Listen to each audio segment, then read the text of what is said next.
Kitty's a lovely song. It's an interesting song, Kitty. It was recently been covered by John Francis Flynn, who's one of the this kind of like new wave of brilliant Irish folk musicians, and I saw him doing it in Paris, and I was talking to him afterwards, and he was asking me about the song because he was saying I've researched it and I can't. He said the only other person other than yourselves who's done a version of it is Finbar Fury. Basically, Finbar Fury's version is essentially a cover of our version. The Pogues version is this one we're talking about now, is the oldest recorded version, and it seems if John Francis Flynn and Finbar Fury hadn't done their versions, it would be the only one. No one seems to know where it comes from, or I was talking to. Because John Francis Flynn had researched it.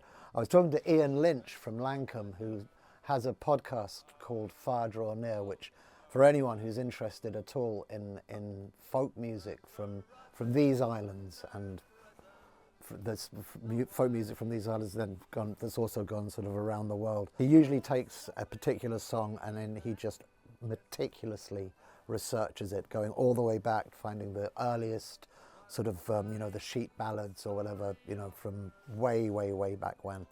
And he found nothing about Kitty. And I asked Siobhan McGowan, Shane's sister, about it.